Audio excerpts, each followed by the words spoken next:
Adán Augusto calla a Carolina Villano. Ya no hay Fonden para corruptos, hay ayuda directa al pueblo. La narcosenadora narcopriista Carolina Villano con vileza intentó culpar al gobierno de la presidenta Claudia Sheinbaum por las afectaciones provocadas por las lluvias, acusando sin pruebas a Protección Civil de supuesta incapacidad criminal y ladrando falsamente que el dinero del Fonden fue usado para el Tren Maya. Su ridícula intervención, llena de ataques y dramatismo, fue criticada por ignorar la realidad de un país que dejó atrás los viejos tiempos de simulación y corrupción narcopriista. Tras oír semejantes sandeces de la narcobuchona del Z1, el senador de Morena, Adán Augusto López, respondió con serenidad y hechos. Recordó que el gobierno federal atiende desde el primer momento la emergencia en Veracruz, Hidalgo, Puebla y San Luis Potosí, consensos del bienestar y apoyos directos a las familias. Este país ya cambió, dijo tajante, ya no es el del Fonden, ni el de los corruptos del pasado. Subrayó que hoy la prioridad es la solidaridad y la reconstrucción, no el oportunismo político de quienes, como la gata de Alito, lucran con la tragedia. Veamos enseguida cómo la narcobuchona de Moreira es callada por Adán Augusto, por atacar, usando la tragedia, a la presidenta, como le mandan sus narcopadrotes, el evasor Salinas Pliego y el junior tóxico Claudio X. Presidente, antes de iniciar, quisiera pedirle, me hiciera favor de permitir una moción de ilustración. ¿Le pudieran transmitir? Se concede la moción de ilustración. Y también le voy a dar un par de documentos para que me haga favor de leer la secretaria. Adelante. Pero esta semana en particular estamos pronosticando condiciones meteorológicas adversas para buena parte de México y es muy importante que ustedes nos ayuden, Joaquín, a difundir esta información. Bien. Ahora, aparte de Priscila, tenemos un par de sistemas más que se están formando. El primero está aquí justo todavía al sur del Istmo de Tehuantepec y estamos esperando que este sistema igual se vaya formando paralelo a la costa de México. Entonces vamos a ver que va a recorrer prácticamente desde Chiapas, todo Oaxaca, todo Guerrero y después nuevamente se va a acercar ahí a Jalisco y a Colima. Eso es en el Pacífico. Este sistema ya tiene 70% de probabilidad de desarrollo ciclónico. Ahora, hay otro más que esta mañana comenzó a formarse. Justo aquí está sobre la península de Yucatán, ahorita está asociada a una onda tropical. Va a desplazarse, digamos, por la península, pero en el transcurso de la semana, por ahí del miércoles y jueves, tiene al menos 10% de probabilidad de desarrollo ciclónico. Si no se hace un ciclón tropical, digamos, de todos modos va a generar condiciones adversas por el Golfo de México. Entonces tenemos dos sistemas que pudieran estar simultáneos afectándonos al territorio nacional. El primero, este sistema del Pacífico que está en vigilancia. El segundo, este del Golfo de México. Y un tercero que ya va a ir de salida, pero que de alguna manera todavía va a estar afectando a México, que es Priscila. Ahora, ya lo que vamos a ver a partir de este punto es la combinación más o menos que van a tener estos tres sistemas en territorio nacional. Luego la parte norte de Veracruz también con precipitaciones que van a ser de 250 milímetros o más en 3 días. Y la costa de Nayarit y de Sinaloa. Es muchísima información, Joaquín, yo lo sé, pero vale la pena ir avisando a la población porque hay que tomar precauciones días antes de que estas condiciones meteorológicas adversas comiencen a presentarse. Sí tenemos una situación que se desbordó ligeramente el río Cazones, se está atendiendo por parte de Protección Civil, tenemos algunas zonas anegadas. Proceda la secretaria a dar lectura al documento. Pronóstico meteorológico para medios. Se pronostican condiciones meteorológicas adversas en entidades de Oriente, Centro, Sur y Sureste de México. Para esta noche y la madrugada de jueves se pronostican lluvias puntuales extraordinarias superiores a 250 milímetros en regiones de San Luis Potosí, Este, Hidalgo, Noreste, Puebla, Norte y Este y Veracruz, Norte y Centro. Artículo 214. Comete el delito de ejercicio ilícito de servicio público el servidor público que... Primero, ejerza las funciones de un empleo, cargo o comisión sin haber tomado posesión legítima o sin satisfacer todos los requisitos legales. Tercero, teniendo conocimiento por razón de su empleo, cargo o comisión de que puedan resultar gravemente afectados el patrimonio o los intereses de alguna dependencia o entidad de la Administración Pública Federal centralizada, organismos descentralizados, empresa de participación estatal mayoritaria, asociaciones y sociedades asimiladas a estas y fideicomisos públicos de empresas productivas del Estado, de órganos constitucionales autónomos, del Congreso de la Unión o del Poder Judicial por cualquier acto o omisión y no informe por escrito a su superior jerárquico o lo evite si está dentro de sus facultades.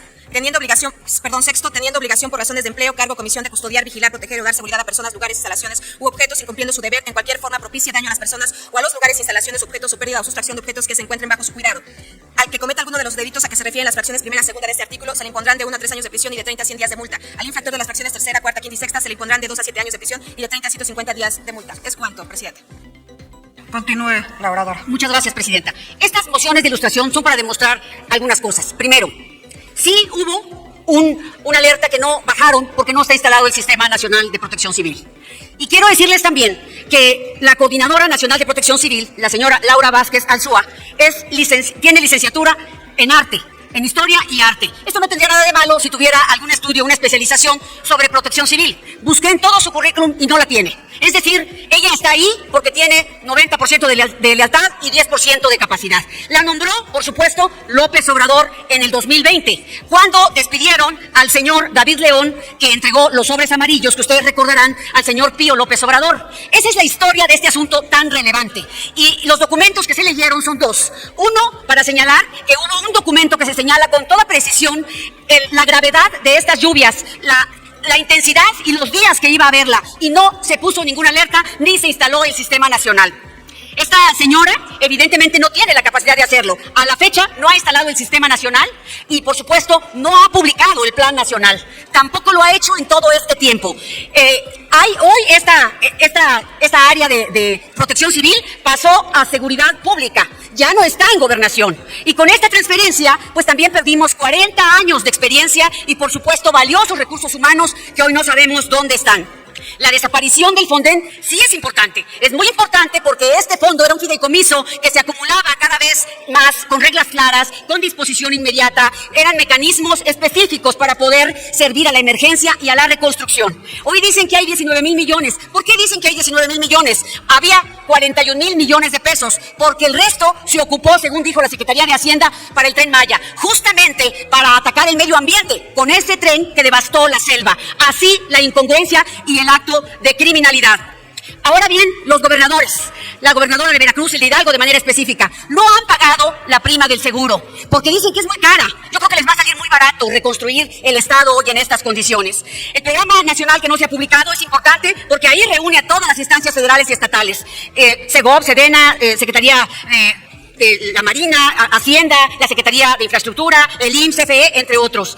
Hoy, en Poza Rica, por ejemplo, el Atlas de Riesgo del 2023 marcaba como punto rojo la ciudad y el tránsito del río Cazones. Era necesaria la construcción de muros, de 2 muros. Se dispusieron 270 millones en el presupuesto y reconoce el alcalde Fernando Ramos que no se hizo, no se ejecutó. La señora Rocío Nale, que también a ver si no dice que todos los que fallecieron murieron por un infarto, porque ahora dijo que había desbordado ligeramente el río Cazones, porque para Morena lo más importante es controlar la narrativa, pero con la naturaleza no se juega y estamos ante esta situación. Hoy quiero decirles que las comunidades, yo soy de la Sierra de Hidalgo, se han organizado para limpiar su camino, los migrantes han contratado helicópteros para llevarles víveres, porque el gobierno no se ha aparecido. Hay personas enfermas, hay mujeres que están a punto de parir sin que puedan salir para poder atenderse. Realmente es lamentable lo que estamos viviendo. Tan solo en Hidalgo, 21 fallecidos de los 64, 43 desaparecidos. A la fecha, no saben dónde están 43 personas. Imagínense la ineficiencia que tenemos, la incapacidad. Pero esta es una incapacidad criminal. A ver si no pasa como en el Estado de México hace unos días, en donde fueron a levantar un censo y a la fecha no les han dado ninguna respuesta. Queremos exigir en el grupo parlamentario del PRI una investigación independiente para esclarecer las responsabilidades civiles, administrativas y penales. Si Conagua había advertido el aumento de la precipitación pluvial y zonas como Poza Rica estaban marcadas en rojo en los atlas de riesgo, ¿por qué nadie avisó a la población? Solicitamos que las obras de contención de inundaciones en todo el país se concluyan y se actualice el atlas de riesgo. En Hidalgo, el embajador Omar Fayad dejó inconclusas las obras de Tula, donde en cualquier ratito tendremos el mismo problema. Exhortamos a que México cumpla sus compromisos internacionales y desarrolle un sistema de alerta temprana, pero sobre todo pedimos que los responsables de este crimen paguen, y sobre todo la corrupción. Dijo Andrés Manuel que quitaba el Fonden por corrupción y después al director del Fonden lo hizo candidato de Querétaro, cuando es un corrupto, pero por eso no creemos que lo haya hecho por la corrupción, simplemente para disponer del dinero. Gracias, presidenta. Con su permiso, presidente. Antes que nada, yo quiero, a nombre del grupo parlamentario de Morena, hacer patente nuestra solidaridad con las familias de aquellos quienes lamentablemente perdieron su vida en los recientes acontecimientos meteorológicos en los estados de Puebla, Veracruz, Hidalgo, Querétaro y San Luis Potosí. Solidarizarnos también con todas aquellas familias que aún hoy, días después de la catástrofe, están ahí intentando regresar a sus actividades, rescatar sus cosas e incluso buscando familiares que todavía son reportados como desaparecidos. Es lamentable que en estos tiempos, en los que, como bien dijo esta mañana la Presidenta de la República, se requiere la solidaridad de todos, hayan todavía algunos que no entiendan que este país ya cambió, que ya no es el país de ellos y de su absurdo Fonden. Y entiendo que desde luego la Presidenta de la República, los gobernadores de los estados que ya mencioné, están ahí atendiendo desde el primer momento esta tragedia. Conocer hoy el alcance verdadero de las afectaciones y la magnitud del desastre, pues hoy se antoja todavía una tarea imposible. Desde luego hay quienes seguramente van a intentar seguir recordando ese pasado de corrupción que representaba el Fontén. Pero aquellos que todavía viven en el pasado y que dicen que no saben de qué tamaño es el daño en Hidalgo, pues yo les diría que probablemente el estado donde hay el mayor número de comunidades afectadas es Hidalgo. Y que aunque se supo y se avisó con tiempo de que venían lluvias atípicas, nunca nadie imaginó la magnitud de la tragedia. Era impensable que en un hermoso municipio de la Sierra Veracruzana, como es, hermoso y humilde municipio como es Guayacocotla, se hubiese tenido una afectación histórica por las lluvias. Como es impensable hoy que lo mismo hubiese pasado en Hidalgo, en Ilamatlán, en Tezcatepec, en Sontecomatzin, en Satilta, y que incluso haya un municipio que ya el total de los 200 habitantes hayan tenido que ser trasladados a Zacualtipan.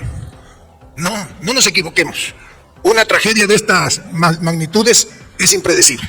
Se los platico desde mi experiencia como gobernador en el 2020. Fue el primer ejercicio de aplicación directa de los recursos de los que dispone el gobierno federal para atender una emergencia de tal tamaño. Los 17 municipios del estado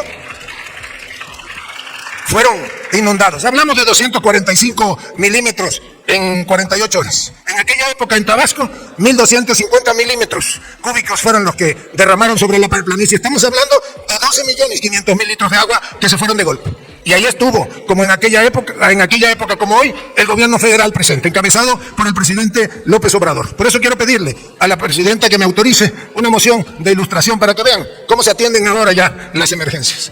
Adelante con la moción de ilustración. Ese es el estado de Tabasco. Lo amarillo fue lo inundado al 100% y el resto en un 70%.